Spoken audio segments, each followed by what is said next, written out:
Podcast todavia. Podcast todavia.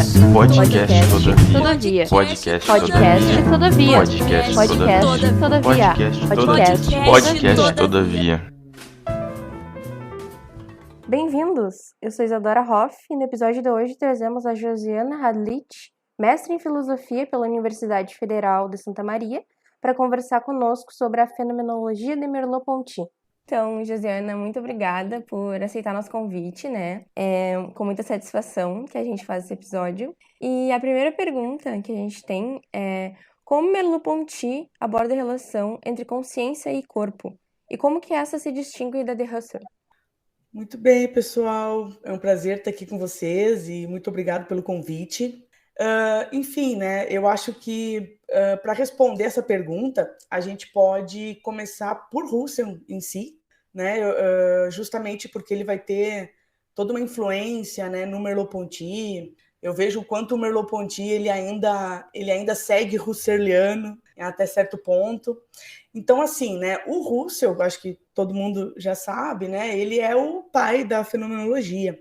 Então, o Husserl ele vai trazer para a fenomenologia, né, a fenomenologia em si, né, ela tem um método, e esse método é conhecido como epoché, né? Então, esse método, ele é um método justamente para alcançar, né, as famosas evidências apodídicas, enfim.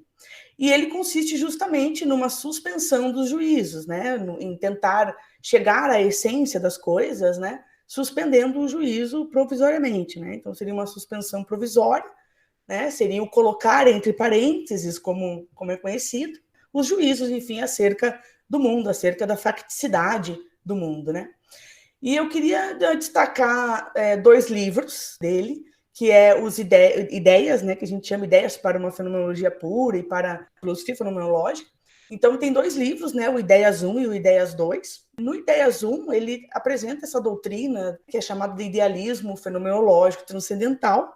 Nesse livro, então, ele apresenta um critério, né, de como nós podemos, então, voltar às coisas mesmas, né, a partir desse retorno a uma consciência pura. Então, ele vai mostrar o quanto, enfim, ele vai mostrar um ego, né, vamos pensar assim, um ego, que ele vai ser depurado de toda essa experiência mundana. Então, aqui ele vai trabalhar com uma ideia de dependência, né, da constituição do objeto em relação aos atos da consciência. Então, né, a constituição do objeto vai depender, ser totalmente dependente desses atos da consciência. Então, esses atos da consciência são atos de intencionalidade. Então, a ideia de que esses atos intencionais implicam sempre na consciência de algo. Então, ser consciência, né, seria sempre ser consciência de alguma coisa. Então, o objeto ele pode ser definido, né, em relação à consciência, e ele vai ser sempre objeto para um sujeito, certo? Então, existe, né, no Husserl essa correlação intuitiva, né, desses polos, chamado de noese e noema. Tá? Então, a noesis ela seria esse aspecto, esse lado subjetivo, né, do elemento noético, e o noema vai ser o aspecto objetivo, certo? E esses noemas, eles são esses correlatos intencionais que envolvem justamente, né, a percepção do objeto. Então, você vai ter diferentes perfis perceptivos, né, como ele chama. O Merleau-Ponty pega um pouco disso na fenomenologia da percepção, sobre a questão de que nós nunca olhamos o todo do objeto, nós sempre olhamos os objetos por perfis, né, e depois se faz uma síntese, né, do objeto. Enfim. Isso tudo nesse primeiro livro que nós chamamos de Ideias 1. As Ideias 2, né, a coisa começa, eu diria, a ficar um pouco mais interessante, né, até para o próprio Merleau-Ponty. Então, o que acontece? Nas Ideias 2, ele já vai trazer uma constituição do mundo, que vai ser constituído por um ego, né, e esse ego ele vai ultrapassar a si mesmo. Ele ultrapassa a si mesmo através de um ato subjetivo, tá, que coloca, né, que coloca esse ego num horizonte, num campo, né, num horizonte de possibilidades, inclusive da própria vida histórica dele. Então, aqui surge o que é conhecido como fenomenologia genética, onde esses atos da consciência, agora, eles vão estar relacionados a um ego que vai ser totalmente envolvido, né, pela passividade do sensível. Então, o que ele quer dizer com isso? Né? Ele quer dizer, olha, existe o pré-dado, existe algo que é pré-dado e que afeta o ego, que afeta o eu. que isso quer dizer? Olha, é como se ele estivesse falando, ego, infelizmente, né, você não constitui todas as coisas. Então, existem coisas que não serão constituídas pelo ego. E isso tudo envolve justamente a passividade. Até na minha dissertação de mestrado, eu trabalhei com um livro do Russell, que é Experiência e Juízo. E nesse livro ele trabalha muito com essa questão do pré-dado, da dadidade, né, como eles chamam. Trabalha muito com essa ideia da experiência antipredicativa, né, essa experiência do pré-reflexivo, né, do antes, do anterior ao juízo, né? Então, temos isso, né, nas ideias 2. O que o Merleau-Ponty faz? O Merleau-Ponty ele concorda com esse pensamento intuitivo, né, até certo ponto, só que ele acredita, olha, nós temos que colocar em movimento toda essa constituição do mundo, esse ego, essa consciência, tem que ser colocado em movimento. Então, essa fenomenologia, para o Merleau-Ponty, e eu acho que ele foi até um pouco corajoso e ousado nesse ponto, a fenomenologia ela vai ter que ser um lugar em que as essências e a existência elas vão estar conectadas. Então, é aquela ideia, temos que descer as essências ao mundo, porque nós estamos no mundo, e isso é um fato incontestável, né?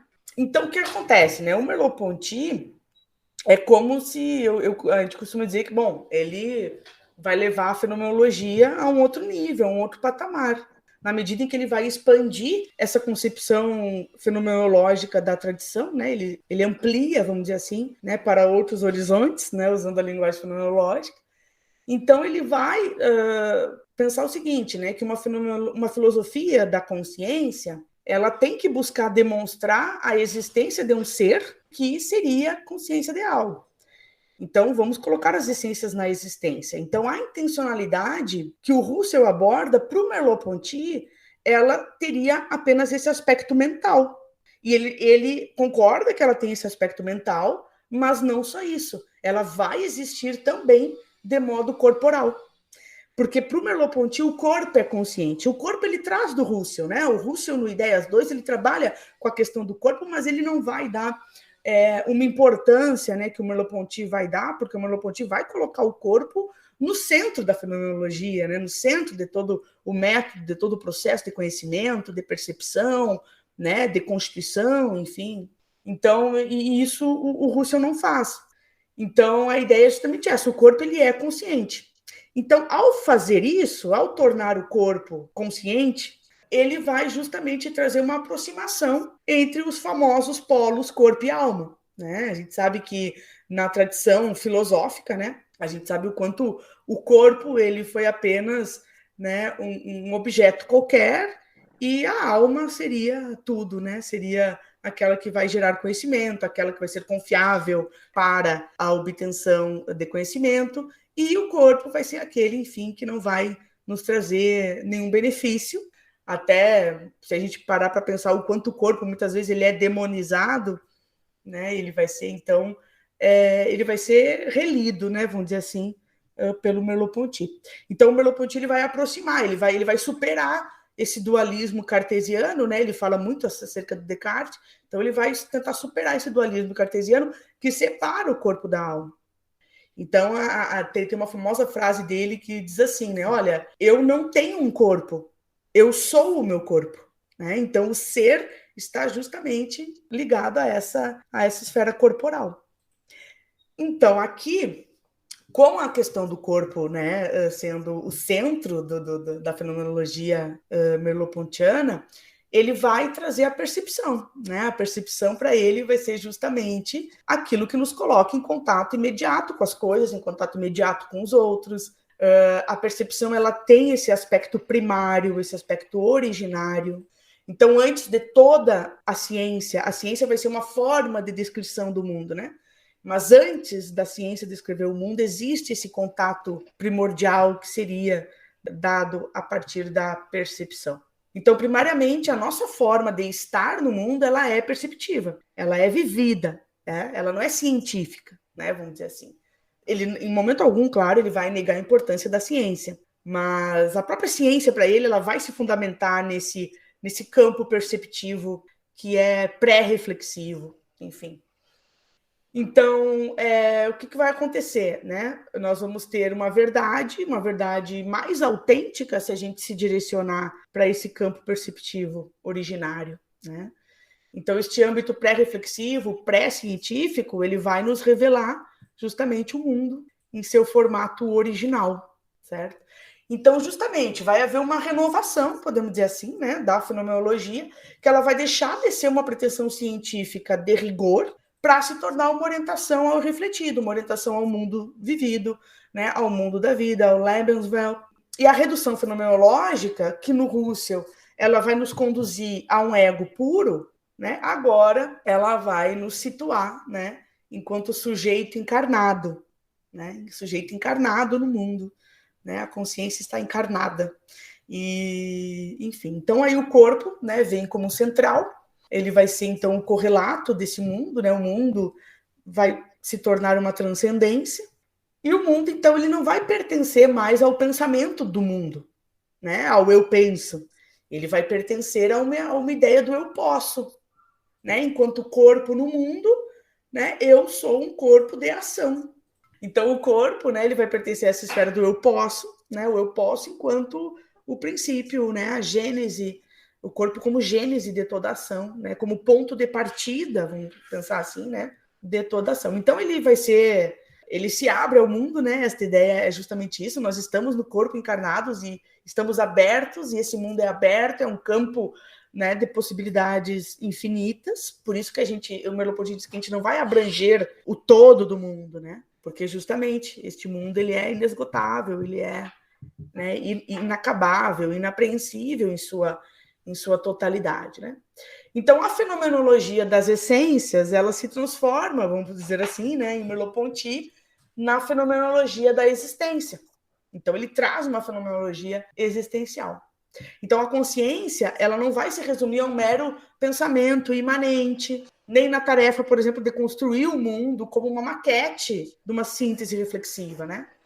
Então o Merleau-Ponty busca uma autêntica reflexão que não é uma atitude reducionista do Husserl e do Descartes também, né? Que provoca essa ruptura entre a consciência, né, e o cogito e o cogitato, né, como a gente chama. Então ele vai ser uma consciência aberta ao mundo, uma consciência intencional que vira consciência perceptiva. Então não é uma consciência que julga o mundo a partir de representações. Ela não vai ser mais uma consciência constituinte, digamos assim. Então o ser humano ele vai deixar de ser um ego puro, né, e o mundo ele deixa de ser um puro em si. E ele vai se transformar em transcendência, né? Então a consciência seria, vamos dizer assim, o imanente, né, que se relaciona com esse mundo visto como transcendência. Tá? Parece mais viável estudar dessa forma, porque a gente se coloca como... Tu não precisa anteriorizar todas as coisas para chegar no ego e estudar a partir do ego, né? E não tu como pessoa no mundo. Dessa forma parece ser mais viável, né? Estudar como pessoa no mundo. Assim, claro, né? Com distanciamento, mas a partir da tua vivência, né? Teoricamente, é o que tu tá acostumado ali, né? Não tem que se distanciar tanto. Claro, é que assim, ó, como o Merleau-Ponty, ele é um cara, né, que está muito ligado à psicologia, ele foi professor, né, ele deu cursos de psicologia, ele está muito ligado ao Lacan, né, como a gente estava conversando, o Merleau-Ponty e o Lacan, eles foram amigos, e o último livro do Merleau-Ponty influenciou a psicanálise do Lacan. Então, o Merleau-Ponty, ele se preocupa muito com esse aparato psicológico. E no próprio livro dele, do Fenomenologia da Percepção, ele estuda muito essa questão da consciência em relação, por exemplo, ao corpo mutilado. Ele fala muito sobre a questão do membro fantasma, né, por exemplo. Ele fala muito de certos estudos, por exemplo, né, de pessoas que não conseguem localizar os membros do seu corpo, a sua mão, por exemplo, sem que elas estejam olhando para a sua mão. Então, existe todo um estudo que ele faz sobre a nossa forma de perceber o corpo, o próprio corpo, embora eu talvez nunca me enxergue, né? Mas como ele chama, eu sou o visível que vê. Então, ao mesmo tempo que o meu corpo ele é objeto no mundo, né? Ele também é o objeto não, mas o corpo sujeito. Então, ele é corpo-objeto, enquanto objeto de estudo da ciência, etc., mas ele é corpo-sujeito, né? Porque se a gente parar para pensar, eu, enquanto corpo consciente, reflexivo, eu estou no mundo, eu estudo o mundo, eu estudo o meu próprio corpo, mas ao mesmo tempo, e é esse um ponto interessante no Merleau-Ponty, é que assim, olha, o ego, né, a consciência está no corpo. Eu sou. Ele não consegue, ele não desmembra isso, né? Então o mundo, ele me afeta. Ele afeta a consciência, ele afeta o ego, né, o tempo todo. Por quê? Porque eu tô nesse meu campo perceptivo, né, de possibilidades, de experiência, né, até de epistemologia, de fundação do conhecimento, enfim. E ao mesmo tempo que eu tô nesse mundo, nesse campo perceptivo entram coisas que eu não tenho controle sobre, né, as coisas que entram no meu campo perceptivo e elas começam a afetar. Super psicólogo. E elas começam a afetar o eu, né? Então, ele vai questionar justamente o seguinte, olha, peraí, quando outro entra no meu campo perceptivo, eu começo a perceber que ele, né, direciona, ele tem uma intencionalidade, né, a um objeto que é uma intencionalidade diferente da minha. Ele se comporta em relação aos mesmos objetos de uma forma diferente da minha. Então ele fala, né, na fenomenologia, ele fala, olha, só um pouquinho, temos uma outra intencionalidade ali. Temos um outro mundo ali, e, querendo ou não, o meu mundo, o mundo do outro, o meu mundo como mundo próprio, esfera própria, consciência própria, né, e o outro como consciência imprópria, que não é minha, eles estão se conectando de alguma forma, e aí vem a intersubjetividade, por exemplo, que depois eu vou falar um pouquinho sobre isso, né. Não sei se tu já falou e eu me perdi no meio, mas o quanto o Merleau-Ponty ele vai estar ligado a alguma ideia de essência ou não. Porque se tu for ver se tu é afetado constantemente pelo campo do outro, em algum momento tu teve algo do teu eu ali? Existe esse eu? Sim, existe, tá? Só que o outro, ele fala assim, né? O outro, quando ele entra no meu campo e a gente forma um intermundo, vai ter uma relação intermundana, uma coexistência, ele meio que... não é que eu perca o eu, mas o eu, ele perde a sua soberania. Seria essa a ideia. Então, o outro, ele tira uma parte desse eu. Ele tira justamente, né, o outro como ser supremo, constituinte, né, fundante do mundo, né, e tal. Então, o que acontece? E aí até ele fala, para eu recuperar essa parte, né, que o outro me tirou, vamos dizer assim, eu preciso me comunicar com ele. Né? Eu preciso de uma inter-relação, e aí vem toda a questão da cultura, da sociedade, da política, por aí vai, mais ou menos por aí.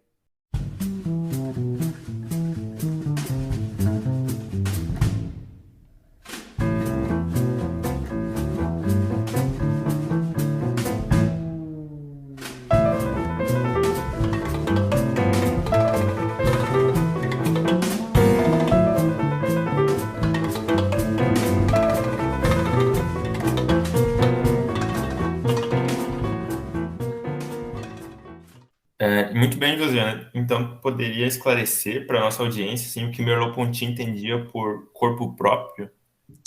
Então, né? Então, como eu estava falando para vocês, né? O corpo, ele se torna um ser em situação, ele está situado no mundo. E aí, toda essa primazia da percepção que o Merleau-Ponty traz, que, enfim, ele implica num primado da experiência, né? E essa experiência vai ser justamente essa imbricação de vividos, que são vividos próprios, né? Deste corpo, enfim. Então, o que vai acontecer? Esse entrelaçamento do corpo no mundo, né? Ele vai ser evidenciado pelo que o Merleau-Ponty chama de esquema corporal. Então, esse esquema corporal, ele é uma maneira de se exprimir no mundo, né? O corpo tem formas de expressão, né? De estar no mundo, e que vai ser realizado, né? Essa experiência vai ser realizada justamente por uma experiência estesiológica, uma experiência sinestésica. Então, é uma experiência espacial, é uma experiência motora, é uma experiência psíquica. Então, o corpo, para o Merleau-Ponty, como corpo próprio, ele não é uma coisa introduzida entre o mundo material, né, e a esfera subjetiva, por exemplo. Não, ele vai ser o que ele chamou de veículo no ser no mundo. Então, ele é um intermediário, ele não é esse intermediário entre essas duas esferas, né? Não. Por quê? Porque essas duas esferas, o mundo material, né, a subjetividade, elas são inerentes ao corpo. Elas são inerentes ao corpo, né? Então, assim, o corpo próprio, ele vem de uma ideia husserliana de Leib. O Leib, então, em oposição a corpor, que significa o objeto físico, o corpo como objeto físico, não animado, não vivo, né? Então, o Leib vai ser esse corpo animado, que tem vontade própria, ele toma decisões, né? Ele também é visto como coisa, porque ele está no mundo, mas ele adquire esse status de Leib porque ele incorpora sensações. Então, tendo a percepção como ponto de partida, o Merleau-Ponty reconhece que o corpo próprio ele vai ser todo esse circundante que envolve a percepção, né? Esse campo perceptivo e subjetivo. Então, ele não é qualquer coisa, né? Claro, ele vai ser um objeto de estudo na ciência, e isso é inegável, mas ele é a condição permanente da realização de toda a experiência. Então, esse corpo próprio, ele é um corpo sujeito. Ele é um corpo como uma consciência reflexionante, né? Merleau-Ponty diz no Visível e no Invisível, ele diz, olha, o homem segura... O homem não, vamos falar ser humano, né? Que a gente vai abranger mais pessoas. Mas, enfim, o ser humano, ele segura duas pontas da mesma corrente. Ele percebe e pensa ao mesmo tempo, né? Então, não é que eu pense para falar, por exemplo. Não, eu já falo pensando. É uma coisa que ocorre simultaneamente. Então, existe aquele exemplo, o famoso exemplo, né? A mão direita que toca a mão esquerda. Né? Então, esse corpo próprio, as mãos que se tocam, tu não vai conseguir definir quem é o sujeito e quem é o objeto ali, justamente por esse intercâmbio. Né? Essa conexão carnal, essa ideia da carne ele traz no último livro dele, né? O Visível e o Invisível. Essa conexão carnal, né? Esse quiasma, que você não consegue diferenciar, né, o sujeito, o objeto, o visível e o invisível, né, justamente porque tem, enfim, um esquema corporal que vai permitir dizer que o meu olho tateia as coisas, né, o meu olho não vê, ele tateia, né, o meu tato, ele não toca, ele enxerga, né, o mundo, enfim. Então, o corpo próprio, né, ele vai ter esse caráter originário dentro dessa dimensão fenomênica, né? O corpo ele é fenomenológico, ele é expressivo, ele fornece significado, né? O corpo ele dá a estrutura, né, aos estímulos, fazendo com que o meio tenha um sentido, né, para aquele que está sendo afetado. Então, o corpo próprio ele tem uma participação ativa, né, na produção da experiência. Ele vai ser essa textura comum de todos os objetos, né? Como eu tinha falado antes, eu não tenho um corpo, eu sou o meu corpo. Esse corpo é o veículo do ser no mundo, essa expressão do ser do mundo, Dasein, né? Vinda lá do Heidegger, né? Embora ele não seja alguém que vai seguir talvez tanto o caminho heideggeriano, né? Eu vejo o Merleau-Ponty mais husserliano mesmo, né? Então a experiência do corpo na fenomenologia da percepção, por exemplo, né, ele apresenta duas convicções, né, fundamentais acerca do corpo próprio. Então, a primeira convicção que ele apresenta é justamente em relação a esta relação intrínseca, né, que existe entre o corpo e o mundo, tá, que vai ser justamente relacionado a essas estruturas das sensações. E o corpo, por ser e ter essa estrutura de sensações, ele tem um poder, né? Existe um poder do corpo sobre o mundo. Então, o mundo ele aparece como o horizonte de todos os horizontes, enfim, e justamente como uma obra, né, inacabada, onde a gente vai sempre estar, né, nos remetendo às percepções para conhecê-lo, né, enfim. E a segunda convicção que ele apresenta do corpo próprio é justamente em respeito à ideia de estesia, né, do corpo enquanto objeto sensível. Então, o corpo ele é capaz de sentir, de acolher o mundo, que o afeta, né, desde dentro, né, de dentro da percepção do corpo, assim. Então, o corpo próprio, o nosso corpo, né, ele é capaz de se sentir, ele é capaz de mover-se, né, no mundo. Então, ele vai ser inseparável dessa visão do mundo, né? Ele vai ser uma forma, inclusive, de realizar o próprio mundo, né? Então, o Merleau-Ponty diz assim, olha, desta ideia do corpo, né, desta relação imbricada, né, do corpo com o mundo, vem a gênese, né, do corpo como uma possibilidade de possibilidade. Uma condição, né? Não uma possibilidade de possibilidade, mas uma condição de possibilidade, né? E não apenas assim, no sentido espacial, né? De conhecer o mundo espacialmente, dentro de uma síntese geométrica, mas o corpo, ele vem como aquele que vai operar de forma expressiva no mundo, aquele que vai construir, constituir, inclusive, né, o mundo que é o mundo cultural.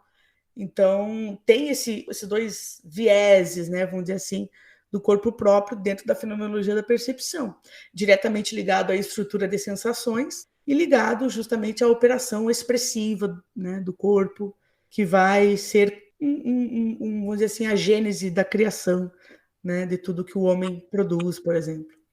Josi, parece bem aquilo que tu disse no início, que o Merleau-Ponty ele vem trazer uma espécie de protagonismo para o corpo diante de tanta valorização da razão, do mental, da alma como algo separado. Meu Deus, até me deu uma inspiração aqui, obrigado, meu corpo. Que bom. Não, assim, eu particularmente, eu gosto do Merleau-Ponty, existem críticas a ele, né, e o próprio Michel Henry também faz críticas a ele, enfim, eu acho que eu fui bastante seduzida, né, por esse charme francês aí do Merleau-Ponty e tal. Até o nome dele, né? Merleau-Ponty. Até o nome dele é charmoso, né, Merleau-Ponty. E eu estudo ele há um tempo já, né, eu fiz mestrado nele, voltei agora para o doutorado, né, e eu vejo o quanto a fenomenologia dele é rica em muitos pontos, porque ele dialoga com a psicologia, ele dialoga com a ciência, ele dialoga com a arte. Na minha dissertação de mestrado mesmo, eu trabalhei a possibilidade de uma ética, né, em Merleau-Ponty, justamente a partir da intersubjetividade. Então, ele é muito rico nesse aspecto. Toda a fenomenologia né? E eu vejo que o Merleau-Ponty, ele às vezes apresenta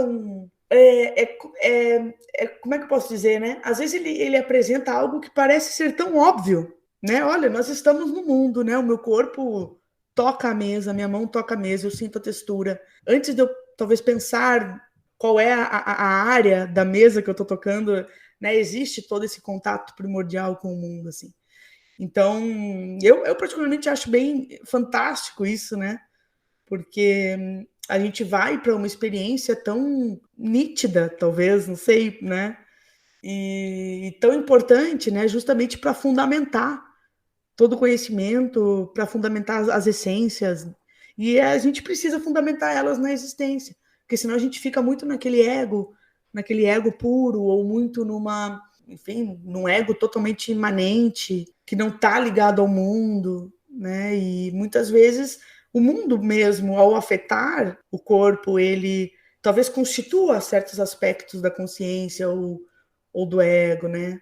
Talvez existe aí uma influência, não sei se eu posso chamar assim, eu posso estar, né? Uma influência da transcendência nesta imanência da consciência, enfim.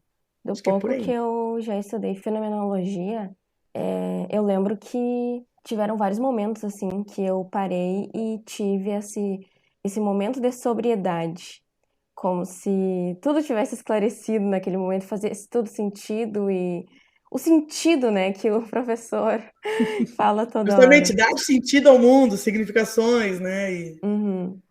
E eu imagino que tu estudando fenomenologia tanto assim, né? Imagino que tem muito mais momentos sóbrios assim. Assim, então, sobriedade, né? Eu, particularmente, eu acho a fenomenologia, ela é um campo bastante difícil, sabe?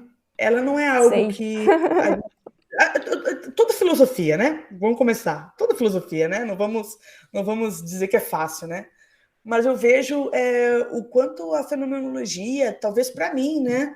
Justamente por esse diálogo que ela tem com a psicologia, com a psicanálise também. Psicanálise para mim é uma coisa muito intensa e difícil, sabe? Eu tento compreender, tento ler e tal. E parece que a gente nunca consegue compreender exatamente, né, o que a psicanálise pode nos Exatamente. mostrar, assim, né, Luísa? E eu acho, assim, a fenomenologia, ela é linda nesse sentido, sabe? No sentido em que ela diz, o caminho para você compreender isso aqui não é fácil, sabe? E você precisa, muitas vezes, utilizar de abstração, muitas vezes você precisa desenhar, literalmente, né? Fazer ali um esquema mental para conseguir compreender a fenomenologia. Eu acho que a fenomenologia, ela vem nos trazer justamente o que há de mais humano, sabe? O que há de mais humano em nós, assim. O estudo disso, né? Do que há de mais humano, do que há por trás, né? Do que há por detrás aí de toda essa corporeidade, né? De toda a aparência, enfim. E nesse sentido, assim, é fantástico, né? Eu mesmo, assim, a minha vida acadêmica, eu não comecei na fenomenologia, né? Quando eu estava fazendo graduação, eu fui IC do professor Abel. Hoje ele não está mais no departamento de filosofia, né? Ele está lá na Bahia. E aí a gente estudou a parte de filosofia das ciências formais, né? Ele tem todo um estudo em filosofia da matemática e tal. E eu acho fantástico isso também. Nossa, eu adorava as aulas de filosofia da matemática. Vocês não têm noção, assim. E aí, enfim, o professor Marcelo Fabre, né, que foi meu orientador no mestrado, ele me apresentou a tal da fenomenologia. E eu lá no meio do curso pensei, nossa, eu vou ler isso aqui, nossa, sempre me interessei, né, por esse assunto sobre consciência e tal. Nossa, eu vou ler isso aqui. E eu no meu ápice de loucura, né, achando que eu era, assim, filósofa já, né, eu podia entender tudo, eu comecei a ler Levinas, né, comecei a ler lá, Descobrindo a Existência com Russell e Heidegger. Gente, comecei errado já, né, mas fui, né, fui ler. E aí, nesse meio tempo, eu encontrei o tal do Merleau-Ponty. E como eu falei antes, com aquele charme, né, francês, né, que todo filósofo francês tem, eu, né, fui indo, me interessei muito por essa questão da corporeidade. É um assunto que me interessa muitíssimo, assim. E eu, né, parti, então, estudar Merleau-Ponty. E aí, depois disso, eu nunca mais saí, né? O professor Abel até mexia comigo, né? Dizia, olha, você está estudando a obscuridade do obscuro, ele dizia, né? E eu mesmo assim segui, né? Nessa obscuridade, porque muitos filósofos até de outras áreas veem a fenomenologia, né? Dessa forma, ou sei lá.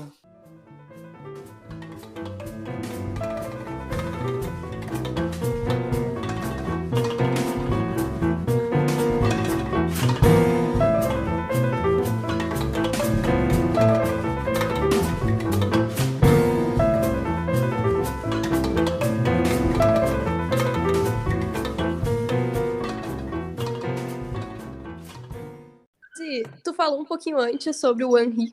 Vamos aproveitar então essa tua deixa para te falar um pouquinho mais sobre a tua pesquisa de doutorado e como é que se dá uma fenomenologia do invisível contrapondo o Ponty e o Henri. Então, né, o Merleau-Ponty, ele morreu muito novo, né? Ele morreu com 53 anos e ele estava escrevendo um livro dele chamado O Visível e o Invisível. E nesse livro ele deixou algumas notas, né? Algumas anotações, e essas anotações elas foram colocadas, né? Ao final do livro dele. E aí lá tem, né? A data em que ele escreveu aquelas anotações. Então, eu entrei, na verdade, no doutorado pensando em um tipo de projeto, né, tratando da corporeidade, tentando trabalhar com um âmbito até mais político, de uma ontologia política em Merleau-Ponty e tal. Mas aí o meu orientador é o Silvestre, ele estuda o Michel Henry, e aí eu estou fazendo uma disciplina, né, sobre ele e achei interessante o quanto ele e o Merleau-Ponty têm coisas a dialogar. Tem muitas diferenças. Eles podem, enfim, né, se encontrar. E aí eu pensei, nossa, esse assunto do invisível é um assunto muito interessante, né? Um assunto muito bonito. Eu acho muito bonito, né? Então eu pensei, nossa, o Michel Henry, ele traz, né, uma ideia, uma espécie de ontofenomenologia, onde a ideia dele é justamente o seguinte: olha, A fenomenologia, ela se preocupa com o aparecer das coisas, com a aparência, com o modo de aparecer. Mas existe algo que é mais fundamental para o Michel Henry, que é justamente o seguinte, olha, antes do aparecer, você tem uma certa essência, né? Uma certa fenomenalidade, como chamam, né? Que é justamente o que faz aparecer. Né? É como se tivesse, então, uma essência que possibilita o próprio aparecer, né? Que é o foco de estudo aí da fenomenologia. Então, ele não nega, né? O Michel Henry não nega o método, nega o método, de certa forma, ele vai propor um outro método fenomenológico, mas ele não vai dizer que Russell está errado, né? Em querer compreender como as coisas aparecem, a consciência e tal. Mas ele diz, tem algo que é mais fundamental, que é algo que é aquém, que está aquém, né? Que precisa ser investigado. Então, ele vai trabalhar justamente o seguinte, nós precisamos entender o ser do ego, né? O Michel Henry vai partir para esse lado. O ser do ego. E esse ser do ego, ele é por imanência. Ele é por imanência, é a vida, né? Ele chama de vida, né? É a vida. A vida é este invisível que está ali, né? Ela acontece, ela pode ser sentida, ela é a vida afetiva, né? Enfim, do ego e tal. E isso é pura imanência. Então, né, nós estamos falando de algo que está, vamos dizer assim, né? Não vou dizer atrás, talvez as pessoas vão me xingar depois, mas atrás do corpo, né? É algo que eu não enxergo, mas que é a condição de toda possibilidade de interação, de justamente compreender, né, a essência da aparência dos fenômenos, né? Seria mais ou menos por aí. Então, isso gera um desconforto em mim, bastante, sabe? Porque o Henry, ele tem uma certa transcendência, mas ele não dialoga com a transcendência como o Merleau-Ponty. Porque no visível e no invisível, o Merleau-Ponty ele apresenta esse invisível, que para o Henry é a vida, a afetividade, né? O Merleau-Ponty apresenta esse invisível, mas como um invisível que está totalmente conectado ao visível. O invisível como, né, aquilo que vai tornar possível ver, né? Ver algo, ter a visão. Então, o invisível no Merleau-Ponty é como se fosse o lado negativo, mas não negativo no sentido ruim, né? Vamos pensar assim, mas seria o negativo, a negatividade, alguns chamam de nada, alguns chamam de não ser, só que para o Merleau-Ponty, ele não tem essa característica de vazio, de nada, muito pelo contrário, existe sempre o invisível do visível. Então é justamente isso que ele vai focar, no invisível do visível, no invisível que possibilita toda a visibilidade neste campo, que no visível e no invisível ele vai chamar de carne, né? Então existe a carne da qual tudo pertence, né? Ele volta, ele dá um passo atrás, o Merleau-Ponty, né? Com relação à fenomenologia da percepção, ele dá um passo atrás, ele volta dizendo o seguinte, olha, o mundo, o eu, o corpo, as coisas, os objetos, todos eles fazem parte de uma natureza primordial, né? De uma natureza fundante, né? Que ele chama de ser bruto. Então ele vai, né, para uma ontologia da carne, esse laço carnal, esse tecido carnal que une a todos nós, onde, né, nós começamos a existir nesse tecido carnal. E aí ele traz o conceito de quiasma, né? Então o quiasma seria esse entrelaçamento. As coisas não são desconectadas, elas estão sempre entrelaçadas. O visível e o invisível está entrelaçado. O corpo e o mundo, né? A consciência, enfim, com o mundo. Então, a minha pergunta aqui é o seguinte, né? Com relação ao Michel Henry também, né? A fenomenologia, ela não fica limitada, será? Ao limite do aparecer? Será que não existe algo além desse limite do aparecer? Esse aparecer fenomenológico, entendido, né, como o aparecimento de um objeto ou um fenômeno à consciência, ele não seria limitado? Será que não existe algo detrás do fenômeno? Então, esses questionamentos me levam a questionar, por exemplo, porque o Michel Henry vai buscar isso, né? O que está fundamentando, que é fundante em relação ao aparecimento do fenômeno. E aí eu me pergunto, como que essa fenomenologia da vida, do Michel Henry, né, que chama de fenomenologia da vida, fenomenologia radical, enfim, porque ele faz uma radicalização da fenomenologia, como que não vai ser, por exemplo, como é que a gente vai se sentir pertencente a essa vida se ela não se presentifica de fato? Porque para o Michel Henry, você vai ter empatia se né, existir esta afetividade imanente. Senão você não se afeta. Vocês entendem? Então, ele vai para trás, vamos dizer assim, do corpo, né? E aí entra aquela discussão, tá, mas e o mundo não afeta?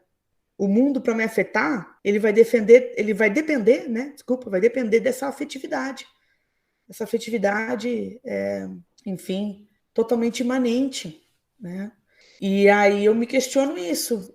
Será que a fenomenologia da vida, do invisível, né, do Michel Henry, e aí entra vários argumentos também, muitos criticam o Michel Henry, dizendo, olha, ele não está mais no escopo da fenomenologia, ele está num outro escopo, ele está no escopo da teologia, né? Enfim, muitos criticam ele nesse sentido, né? Então, a minha pergunta é, será que o Michel Henry... Eu não preciso negar essa afetividade imanente, né? Puramente imanência. Mas será que ela não seria mais aceita, mais consistente, se a gente não se debruçar um pouco sobre o invisível que o Merleau-Ponty apresenta? O invisível que tem um correlato de transcendência? Então, eu estou caminhando mais ou menos por aí, eu estou me debruçando bastante sobre aquelas anotações de trabalho, ou seja, Merleau-Ponty iria escrever sobre certas coisas e ele não teve tempo. Então, eu estou me debruçando sobre isso, sobre esses... O que Merleau-Ponty ia dizer, né? O que Merleau-Ponty falaria? A última frase que o Merleau-Ponty escreveu no Visível e no Invisível foi uma pergunta, né? Que ele se questiona o seguinte, será que a experiência, né, ela vai ser suficiente para nós compreendermos o algo? Aí ele bota esse algo entre aspas, né? Aí eu li aquela frase, aquela pergunta ali e pensei, nossa, o que ele queria dizer com isso, né? Então é justamente isso, a minha pesquisa, a pretensão dela, né, é justamente partir desse ponto. Né? O que Merleau-Ponty nos falaria, o quanto essa ideia do invisível dele, né, que vai ser sentido, vai ser visto, ele vai se manifestar de alguma forma no mundo, né? Ele associa até com a própria arte, por exemplo, mas do quanto essa teoria dele, ou a própria ideia de sensibilidade que ele traz, que não vai ser mais uma sensibilidade num sentido propriamente de estímulo, sensação, né? Mas vai ser num sentido mais ontológico. Então, o quanto isso não poderia nos ajudar, talvez até, a confirmar, talvez, mais o Michel Henry, né? Ou fazer com que o Michel Henry se torne um pouco mais consistente, porque a minha ideia é justamente essa, ó, nós precisamos sentir esse invisível. Como é que a gente sente esse invisível? Só que, para sentir esta vida, a gente vai sentir ela somente naquela pura imanência? A gente não vai conseguir presentificar essa vida de alguma forma, né? Então, a minha ideia é essa, vamos presentificar essa vida, vamos ter que tornar ela presença, né? E aí, talvez eu vou ter que voltar com algumas críticas, né? Mas a tentar confirmar aí o Merleau-Ponty, né? Confirmar a importância dele para essa presentificação, por exemplo.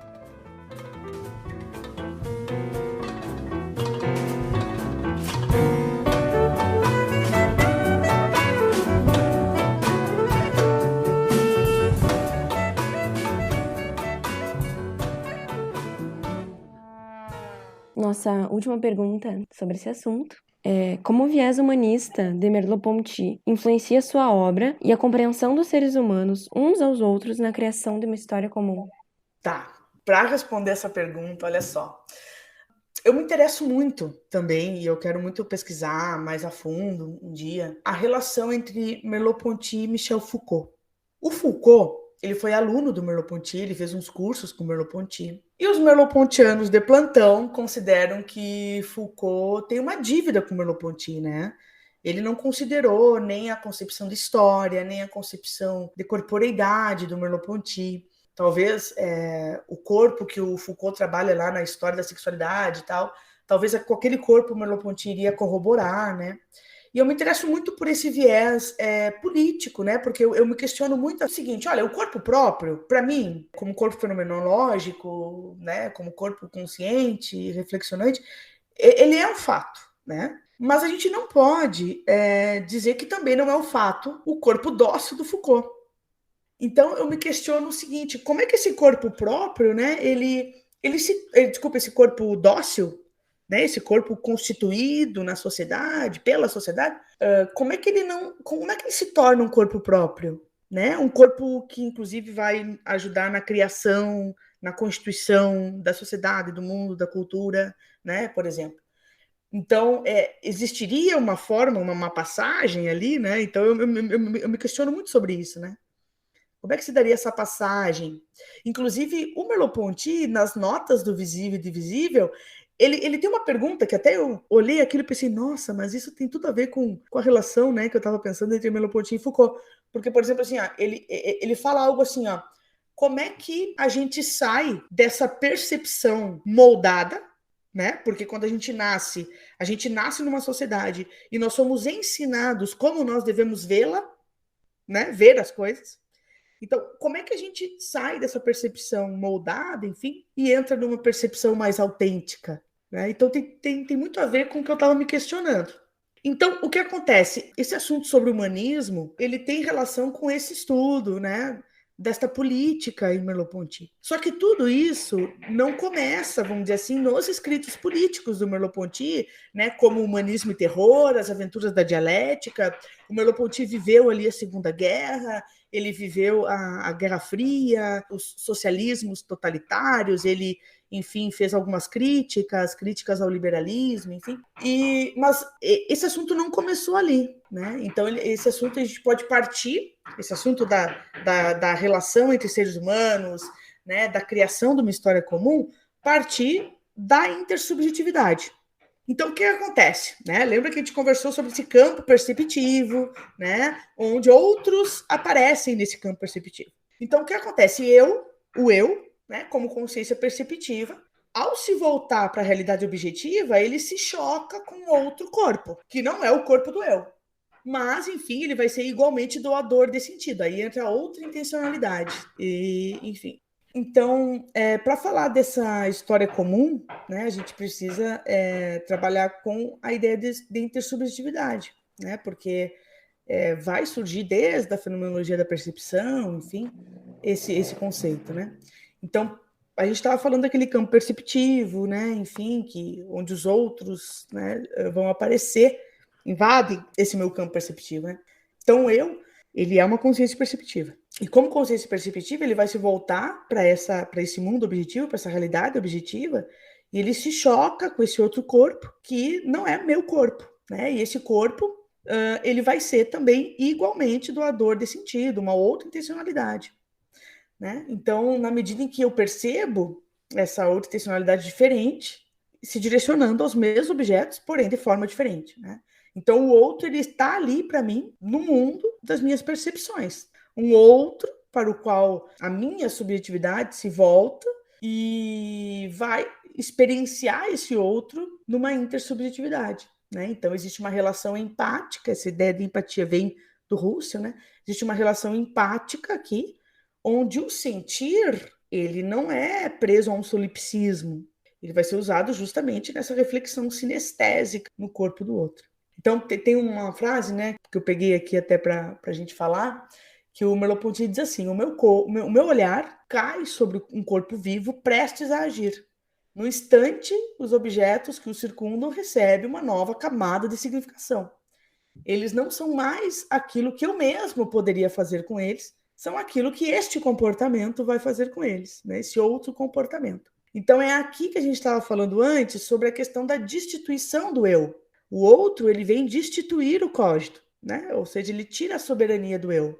Então, nem eu nem o outro, né, somos consciências constituintes.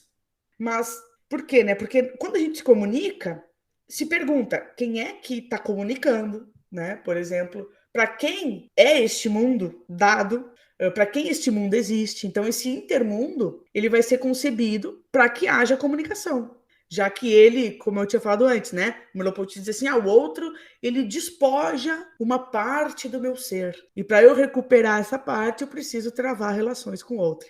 Isso, então, a gente já vai sentindo, né, essa construção social, política, enfim, podemos tirar isso dessa discussão que o Merleau-Ponty traz entre comportamentos, entre uma comunidade, né? O meu corpo está ali onde ele vai fazer algo, ele tem algo a fazer, né? O Merleau-Ponty diz assim. Então, no âmbito da política, é que a gente vai ver mais esse humanismo, né, do Merleau-Ponty, justamente com relação a essas relações interhumanas e tal.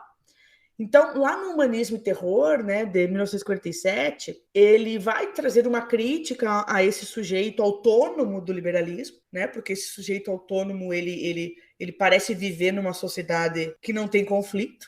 Então, e depois, em 55, ele traz as aventuras da dialética, né, que ele já vai ser um pouco mais rígido, conceber uma razão que governa a história.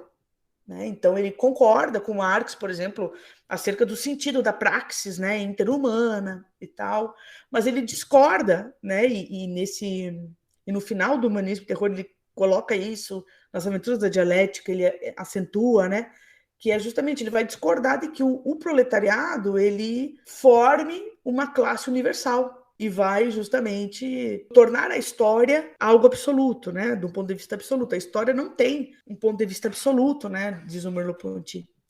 Então, ele acreditava, sim, né? No começo do Humanismo e Terror, ele acreditava que o proletariado ele vai fundar a humanidade, ele vai realizar uma ideia universal da história. Só que, no fim, ele termina dizendo, não, mas o mundo humano ele é aberto, ele é inacabado. Então, lá nas Aventuras da Dialética, ele vai recusar o momento inicial que ele apresentou no Humanismo e Terror. Ele vai ser mais duro, né, com a dialética marxista. Inclusive, ele vai ver ela como um obstáculo a toda a compreensão histórica, enfim. E ele vai, então, mostrar justamente, né, que a sociedade ela é uma sociedade indeterminada. Né? A sociedade é um ser que está em aberto, ele diz, né? Então, a história ela vai ter um caráter coletivo, né? Um caráter essencialmente aberto. Né? Nesse texto que eu falei para vocês, Notas sobre Maquiavel, ele vai, né, nos apresentar não uma política normativa, né? Tipo, uma política que vai dizer como a sociedade deve ser, né? Como a humanidade em si deve ser, mas ele vai mostrar justamente que a política ele exige, né, um engajamento na construção de um laço simbólico, né, de um laço histórico, enfim, entre os homens, né? Ele apresenta, enfim, a história a partir de uma contingência, da imprevisibilidade, né, dos homens e dos acontecimentos. Na fenomenologia da percepção, ele já tinha, né, de certa forma, antevisto esse plano social entre o indivíduo, esse sujeito corporificado, e a alteridade, né, os outros e o mundo, enfim. E, ao mesmo tempo, ele vai circunscrever o político dentro desses conflitos interhumanos. Então, ele diz assim, né, existe uma ambiguidade da vida intersubjetiva, né? E a gente deve considerar esse humanismo que ele traz é justamente esse humanismo que vai ser amparado nesse aspecto enigmático, né? Nesse aspecto contingente das ações humanas, das ações políticas, né? E a partir dessa relação do homem com o homem, do ser humano com o ser humano, né? Melhor dizendo, é que vai surgir, nascer, né? Se erigir, vamos dizer assim, esta história comum. Então, o que acontece?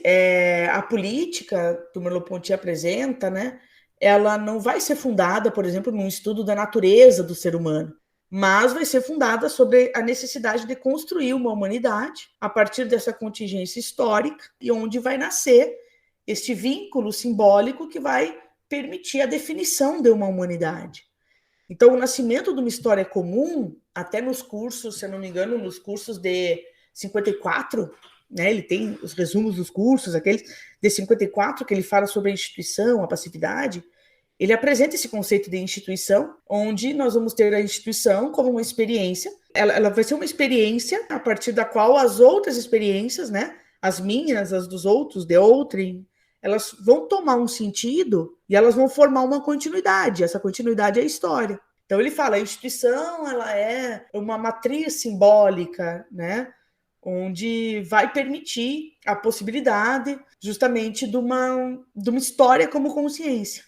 Então, a história, né, enfim, na qual o Merleau-Ponty se refere, é justamente essa dimensão simbólica que constitui esse tecido carnal que une os seres humanos, eu e os outros, nesse quiasma, podemos trazer o visível e invisível aqui, que vai ser justamente a possibilidade de compreensão dessas relações intrínsecas, né, que a sociedade, que os seres humanos têm, né, dessa relação intrínseca entre determinação, que está determinado, e o que pode ser reformulado, criado, inventado, que está relacionado ao próprio fluxo da história. Então, esse tecido carnal da história, né, ele corresponde também aos valores, ele corresponde à cultura, ele corresponde a esses princípios que vão ser compartilhados, e é por aí, né, é por aí que ele trabalha toda essa questão da história comum, dentro, claro, como a gente pode perceber, do âmbito intermundano, intersubjetivo, intercorpóreo também, se a gente quiser pensar do ponto de vista da corporeidade, né.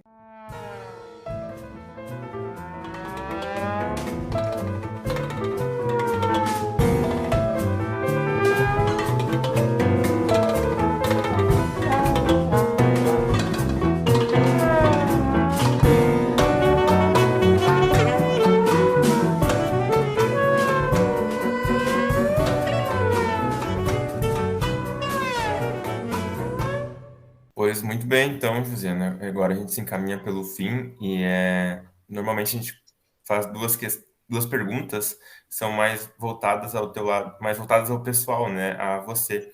E uma delas é o que te levou a fazer filosofia, afinal de contas? Então, eu sempre gostei de ler, né? Eu sempre gostei bastante de ler, enfim. E eu decidi, eu lembro que quando eu decidi fazer filosofia, eu não tive, né, a chance, né, de ter a filosofia no ensino médio. Então, quando eu vim fazer vestibular para a UFSM, ainda tinha a prova, né?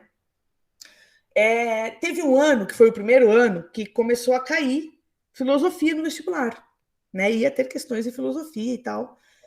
Foi o primeiro ano, né, em que o vestibular apresentou essas questões, essa disciplina. E eu tinha que estudar para, enfim, né, poder entrar na universidade. E eu lembro que eu peguei um livro didático, eu não lembro qual era o livro, eu lembro da capa dele, assim, mas eu não lembro o nome exato do livro. Eu peguei um livro para ler, para conhecer a filosofia, né, me aprofundar um pouco aí nessa questão. E aí eu lembro que eu li sobre Sócrates, né, li sobre a vida contemplativa e tal. E aí eu pensei, nossa, que legal isso aqui, sabe?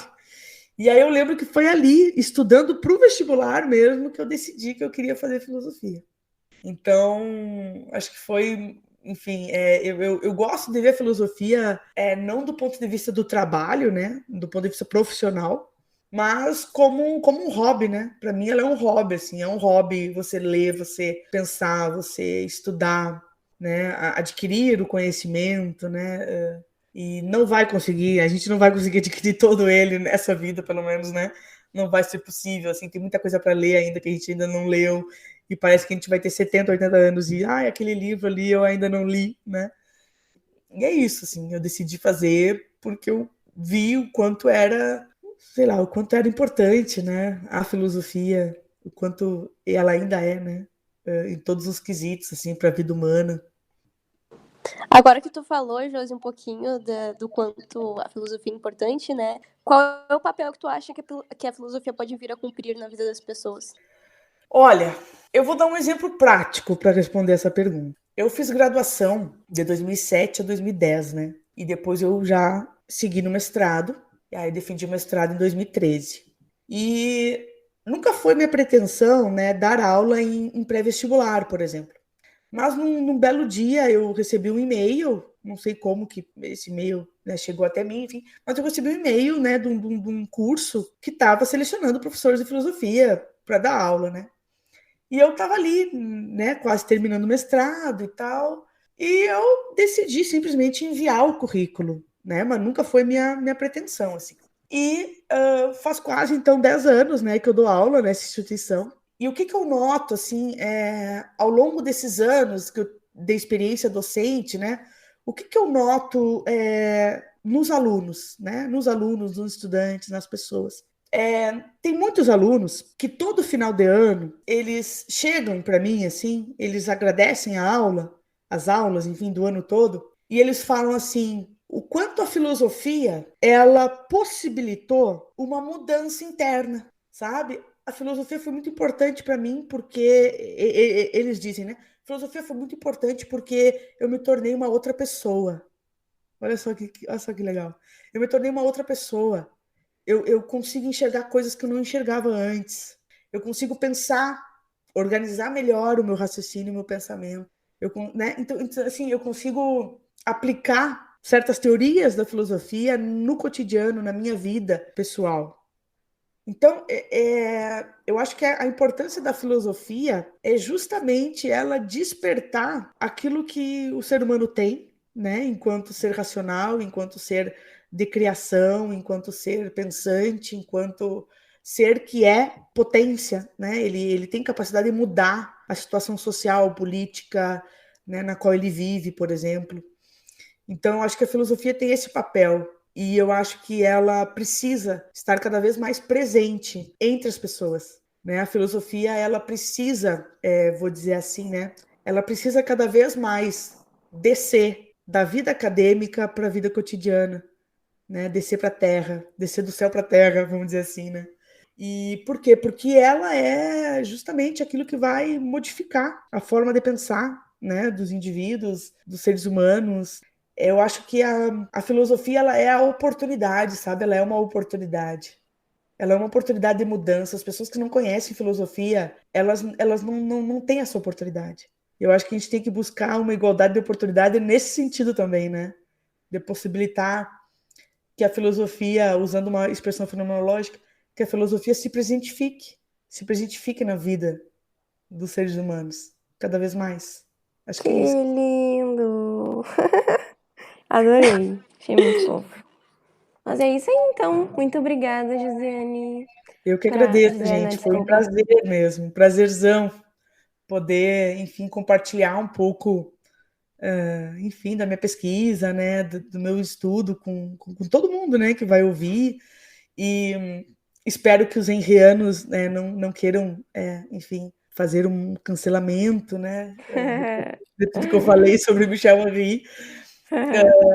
Mas eu ainda estou conhecendo, né? Quero deixar claro, eu ainda estou conhecendo o Michel Henry, talvez. Tem muitos conceitos também que eu ainda preciso aprofundar. Mas de uma coisa eu tenho certeza, né? Eu acho que o Merleau-Ponty, ele ainda vive, né? Ele ainda vive entre nós, ele ainda tem muita coisa para dizer.